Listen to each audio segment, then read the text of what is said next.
और शहरियत तरमीमी कानून के खिलाफ मुल्कगीर एहतजाज जारी है। दिल्ली में योगेंद्र यादव और रामचंद्र गोहालिये हिरासत में लिए गए हैं। एहतजाज को देखते हुए लाल किले के पास दफा 144 को नाफिज भी कर दिया गया है।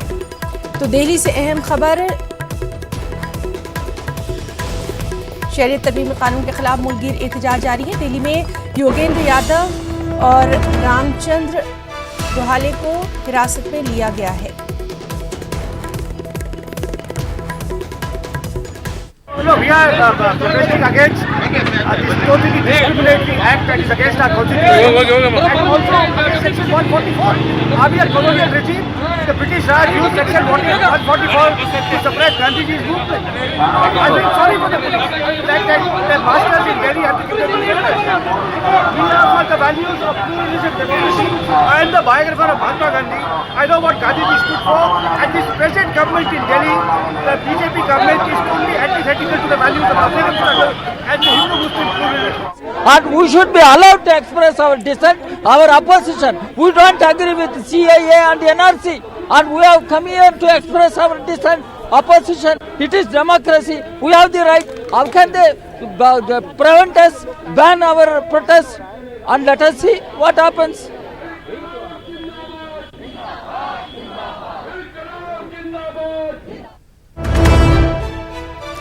तो शहरियत तरमीमी कानून के खिलाफ मुल्कगीर एहतजाज लगातार जारी है। दिल्ली में योगेंद्र यादव और रामचंद्र गोहा को हिरासत में लिया गया है। एहतजाज को देखते हुए लाल किले के पास दफा 144 को नाफिज भी कर दिया गया है। मुल्क के मुख्तलिफ शहरों में जिस तरह से CAA और NRC के खिलाफ एहतजाज जारी है, खासतौर पर जिस तरह से आज तमाम जो लेफ्ट पार्टियां हैं उनका ज़बरदस्त एहतजाज देखा जा रहा है, इसी पर लगातार हमारी नज़र बनी हुई है। मुख्तलिफ शहरों से हम आपको अपडेट दे रहे हैं और दिल्ली से ख़ासतौर से वहाँ एहतजाज की जो खबरें आ रही हैं। योगेंद्र यादव, रामचंद्र गोहा को हिरासत में लिया गया है। शहरियत तरमीमी कानून के खिलाफ मुल्कगीर एहतजाज की तस्वीर आप लगातार देख रहे हैं। लखनऊ में क्या कुछ हालात हैं, लखनऊ का भी हाल जानेंगे। सरकार की तानाशाही वाली देश नहीं है और न चल सकती है। नहीं चलेगा, नहीं चलेगा। होश में आओ, होश में आओ। निकालो। चलो।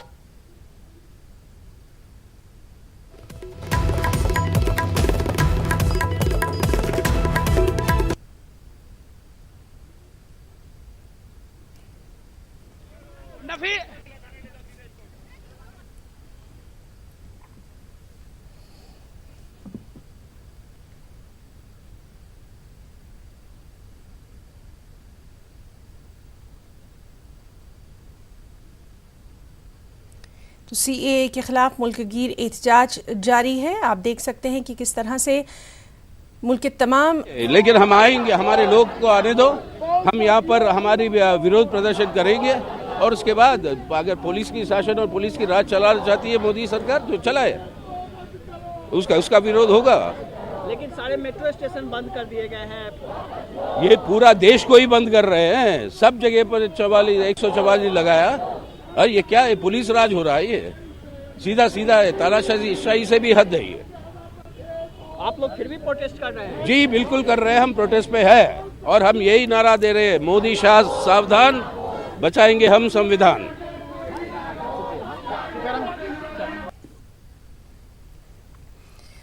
और हमारे साथ इस वक्त मौजूद हैं लखनऊ से तारिक कमर और साथ ही साथ हैदराबाद से संजय तिवारी भी। संजय, आपसे जानना चाहेंगे इस वक्त हैदराबाद में किस तरह के हालात देखे जा रहे हैं? हिना, इस समय मैं हैदराबाद के एग्जीबिशन ग्राउंड के पास में मौजूद हूँ और आप देख सकते हैं लेफ्ट पार्टी के लोग जो हैं वो तमाम समर्थक यहाँ पर टुकड़ों में आ रहे हैं हिस्सों, और निकल के वो जैसे ही पहुँचते हैं पुलिस उनको पकड़ती है, डिटेन करती है और उसके बाद गाड़ियों में, ट्रकों में भर के भेज देती है।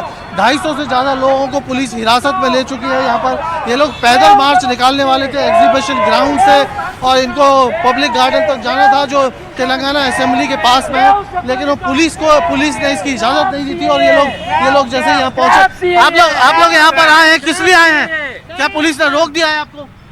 मोदी गवर्नमेंट ने देश की जनता को विभाजन करके ये बिल लाए हैं, ये एक बिल लाए हैं। हम केसीआर को वो पूछते हैं, पार्लियामेंट में आप वापस किया, वो सही बात है, मगर स्टेट में मैं इम्प्लीमेंट नहीं करता बोल के भी जनता के साथ अनाउंस करके जनता के साथ वो खड़ा होना है, हमारा डिमांड है। स्टेट गवर्नमेंट के पास ये राइट नहीं है कि वो इसको डिनाई कर सके। और 5 स्टेट्स, वो केरला और बंगाल और उसके साथ झारखंड, उड़ीसा, सब 5 स्टेट्स। ये देखिए, ये एक्चुअली यही सब चीज़ों के कंफ्यूजन्स हैं। लोगों को लगता है कि जो ये सिटीजन अमेंडमेंट एक्ट है उसमें स्टेट गवर्नमेंट भी चाहे तो वो डिनाई कर सकती है, लेकिन स्टेट गवर्नमेंट के पास इस मामले में कोई राइट नहीं है, अधिकार नहीं है, क्योंकि कॉन्स्टिट्यूशन के मुताबिक जो सिटीजनशिप अमेंडमेंट एक्ट है वो पूरी तरह से केंद्र का विषय है और केंद्र सरकार ने इसमें संशोधन किया है। लेकिन फिलहाल लोग सड़कों पे हैं। तेलंगाना सरकार के खिलाफ भी वो नारेबाजी कर रहे हैं। मोदी सरकार जो सेंट्रल गवर्नमेंट है उसके खिलाफ, ये आप देख सकते हैं इन तस्वीरों पे। ये देखिए, ये जो लेफ्ट पार्टियों के CPM, CPI और वामपंथी दलों के तमाम नेता और कार्यकर्ता यहाँ पर इकट्ठा हो रहे हैं। जी संजय, लगातार आपके साथ हम बने रहेंगे। इस वक्त हमारे साथ लखनऊ से तारिक कमर भी मौजूद हैं। तारिक कमर, लगातार हम देख रहे हैं कि लखनऊ में भी मौसम ठंडा है लेकिन सियासत गर्मा गई है। किस तरह के वहां पर हालात नजर आ रहे हैं? देखिए, लखनऊ भी मुस्तस्ना नहीं है इन तमाम हालात से, बल्कि मैं यूं कहूंगा कि लखनऊ में इन तमाम हालात की शिद्दत और हिद्दत महसूस की जा सकती है। मैं देख रहा हूं कि गुज़िश्ता कई रोज से जिस अंदाज से लोग बाहर आए हैं और बिलखुसूस आज को लेकर जिस अंदाज की हंगामा आराइयाँ देखने में आई है, वो वाकई कहीं ना कहीं काबिल तशवीश भी है और कहीं ना कहीं ये भी मालूम होता है कब इस तहरीक से आवाम किस हद तक मुंसलिक हो गए हैं, किस हद तक मरबूत हो गए हैं। इन्हें देखिए, रात से ही, कल से ही गिरफ्तारियों का सिलसिला भी जारी है। मुख्तलिफ इलाकों से लोगों को उठाया भी गया है और अभी जिस मुकाम पर है उससे चंद ही कदम के फासले पर मैं खड़ा हुआ हूं, तो देखिए वहां के तमाम रास्ते ब्लॉक कर दिए गए हैं। मेट्रो ऊपर से गुजरती है, उसको भी फिलहाल उन स्टेशन पर रुकने के लिए मना कर दिया गया है। हिदायत जारी कर दी गई है कि इन स्टेशन पर मेट्रो को न रोका जाए। हजरतगंज से जाने वाली जो सड़कें हैं परिवर्तन चौक की तरफ, उसको ब्लॉक किया जा रहा है। पुलिस मुस्तैद हो गई है। पुलिस का भरपूर जो रवैया है वो ये है कि जो मुजाहिरीन है, जो एहतजाज करने वाले लोग हैं, वो किसी भी तरह एक मुतय्यन मुकाम तक न पहुंच सके, परिवर्तन चौक तक न पहुंच सके। लेकिन देखिए, एक बात ये भी है कि जिस अंदाज से BSP सरबराह मायावती ने अपना पैगाम जारी किया है, जिस अंदाज से समाजवादी पार्टी ने पैगाम जारी किया है, आयाम के सदर की जानिब से पैगाम आया है, PSP ने जिस अंदाज से कल मुजाहिरा किया था और आज फिर बयान जारी किया, तो देखिए उसको देखते हुए लगता है कि लोगों का गम और गुस्सा बढ़ता जा रहा है, शिद्दत बढ़ती जा रही है। तो अब ज़रूरत इसी बात की है कि ये ताज को अमन के तौर पर किस अंदाज से मुनज़्ज़म किया जाए, अमन को किस अंदाज से बरकरार रखा जाए, क्योंकि देखिए लोग मुख्तलिफ इलाकों से पहुंचने शुरू हो गए हैं, लोग आ रहे हैं, लेकिन पुलिस ने भी बहुत सख्त कदम उठा रखे हैं। लोगों को मुतय्यन मुकाम तक जाने की इजाज़त ही नहीं दी जा रही है। वो तमाम तर रास्ते बंद कर दिए गए हैं जो परिवर्तन चौक तक पहुँच सकते थे। तो देखिए इसको लेके भी लोगों में कहीं ना कहीं गम गुस्सा और तशवीश है। लोग शिकायत कर रहे हैं, कई फ़ोन हमने सुबह से रिसीव किए हैं। उनका मानना यह है कि हमें एक मुल्क बचाओ तहरीक में भी शामिल होने का हक नहीं दिया जा रहा है। लोग ये दर्ज करा रहे हैं अपने एहतजाज, मीडिया के जरिए भी लोगों ने ये शिकायत पहुंचाई है, टीवी चैनल्स के जरिए भी, अखबारात के जरिए भी और दूसरे फोन कॉल्स के जरिए भी लोग ये कह रहे हैं हम वहां पर आखिर कैसे पहुंचे। तो देखिए ये जो सूरत हाल है ये अपने आप में ये बताने के लिए काफ़ी है कि लोग एहतजाज में किस अंदाज से किस हद तक शरीक होना चाहते हैं। मैं आपको ये भी वादे कर दूं कि गुज़िश्ता शब से ही कुछ उन फ़ुआल कारकुनान को घर में या तो मुक़य्यद कर दिया गया है, नज़रबंद कर दिया गया है, या उन्हें पुलिस उठाकर ले गई है, जिनके बारे में ये कहा जाता है कि इनके साथ अवाम जुड़े हुए हैं या इनके एक आवाज़ पर अवाम इकट्ठा हो जाते हैं, मुज्तमा हो जाते हैं। तो देखिए ये मुकम्मल सूरत हाल है।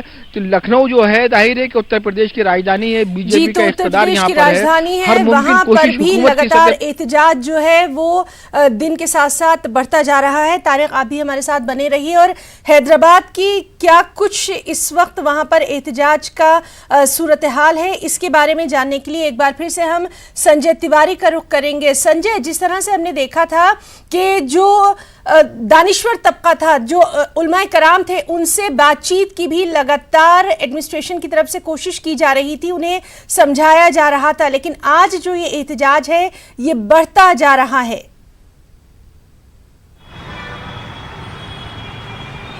बिल्कुल है ना, जो विरोध प्रदर्शन है, तो जो एहतजाज है वो लगातार बढ़ता जा रहा है और ये उसी के क्रम में जो कल तक यूनिवर्सिटी या कॉलेजेस में स्टूडेंट कर रहे थे, अब आज पॉलिटिकल पार्टी जो है वो सड़कों पे उतर के आई हैं।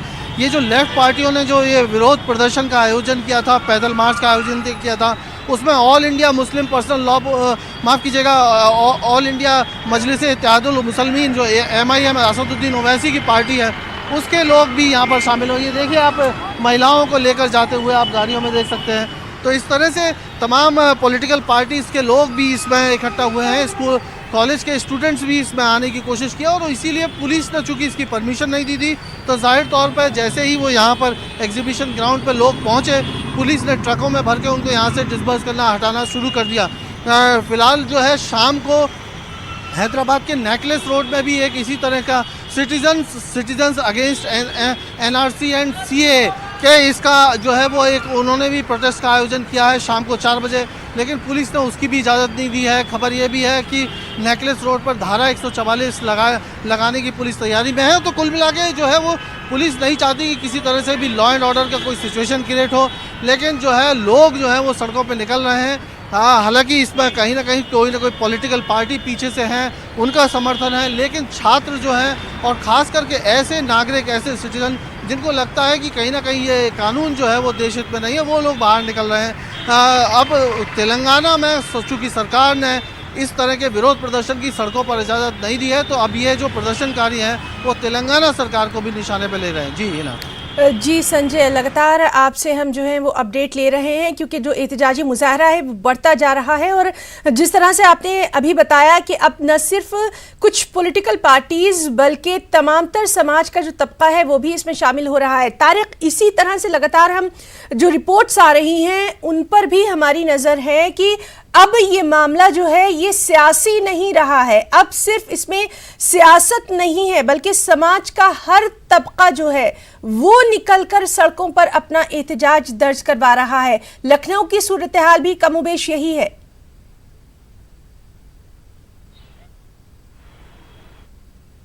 ये किसी एक जमात का, किसी एक पार्टिकुलर ऑर्गेनाइजेशन का या किसी एक मखसूस तबके का या किसी मखसूस मजहब का मामला नहीं है। ये जो है अब ये एक अवामी तहरीक है और अवाम में तमाम तबकों के, तमाम मजहबों के, तमाम शोबा हाय हयात के लोग जो है वो शामिल होते हैं। देखिए, स्टूडेंट्स बड़ी तादाद में शामिल हैं, अमन पसंद शहरी बड़ी तादाद में शामिल हैं, हिंदू, मुसलमान, सिख, ईसाई सब लोग इससे जुड़े हैं।